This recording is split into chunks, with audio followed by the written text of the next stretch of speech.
ពោធិ៍សាត់រាត្រីយប់ស្ងាត់សន្និរីករាយណាស់រំវងក្រុងពោធិ៍សាត់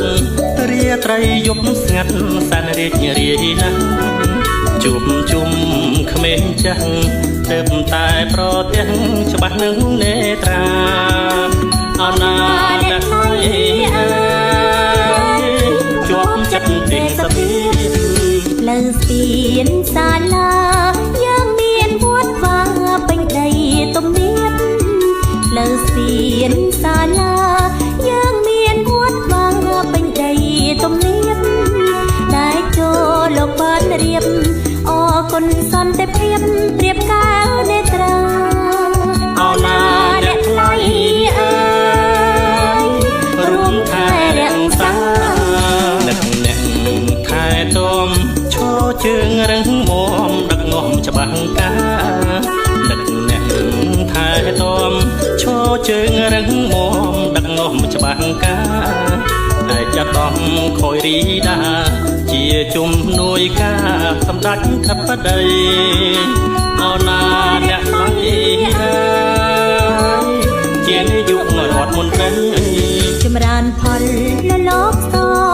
រីករាយបន្តដល់បនទាយដីចម្រើនផលលលោកសរីករាយបន្តដល់បនទាយដីស្វាយអាត់ផ្ទះព្រៃរលៀបជោគជ័យរួមចិត្តតែមួយអោណាអ្នកថ្លៃអើយសាមគ្គីក្នុងមួយមានភ្លើងមានផ្លូវ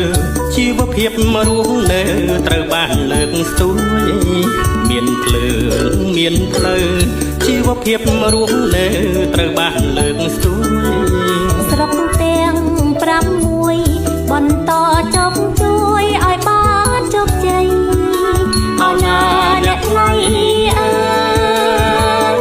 អភិវឌ្ឍថ្មីថ្មីបាកានស្រុកក្រកកណ្ដៀងជូនពោតាលោសែនជ័យបាកានស្រុកក្រកកណ្ដៀងជូនពោតាលោសែនជ័យភ្នំក្រវាញបណ្ដាញថ្មីវាលវែងជោគជ័យលើកដៃរំវងអោណាអ្នកថ្លៃអើយកុំឡាយបងអង្គអបអរយើងជោគជ័យក្រុងពោធិ៍សាត់ថ្មីរីករាយផូរផង់អបអរយើងជោគជ័យក្រុងពោធិ៍សាត់ថ្មីរីករាយផូរផង់សម្ដេចលោកចិត្តចង់អភិវឌ្ឍសាងសង់ទុកជូនកូនរៀនជូនពរសម្ដេចបានសម្រេចជោគជ័យ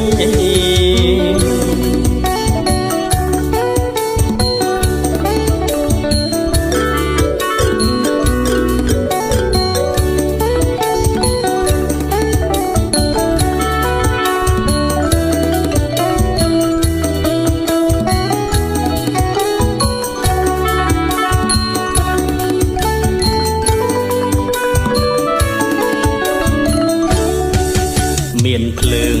មានផ្លូវជីវភាពរស់នៅត្រូវបានលើកស្ទួយមានភ្លើងមានផ្លូវជីវភាពរស់នៅត្រូវបានលើកស្ទួយស្រុកទាំង6បន្តជោគជួយឲ្យបានជោគជ័យអណាអ្នកថ្លៃអើយអភិវឌ្ឍថ្មីថ្មីបាកានស្រុកក្រកកណ្ដៀងជូនពោតាលោសែនជ័យបាកានស្រុកក្រកកណ្ដៀងជូនពោតាលោសែនជ័យភ្នំក្រវាញបណ្ដាញថ្មីវាលវែងជោគជ័យលើកដៃរំវងអោណាអ្នកថ្លៃអើយកុំឡាយបងអង្គអបអរយើងជោគជ័យក្រុងពោធិ៍សាត់ថ្មីរីករាយផូរផង់អបអរយើងជោគជ័យក្រុងពោធិ៍សាត់ថ្មីរីករាយផូរផង់សម្ដេចលោកចិត្តចង់អភិវឌ្ឍសាងសង់ទុកជូនកូនរៀនជូនពរសម្ដេចបាន បានសម្រេចជោគជ័យ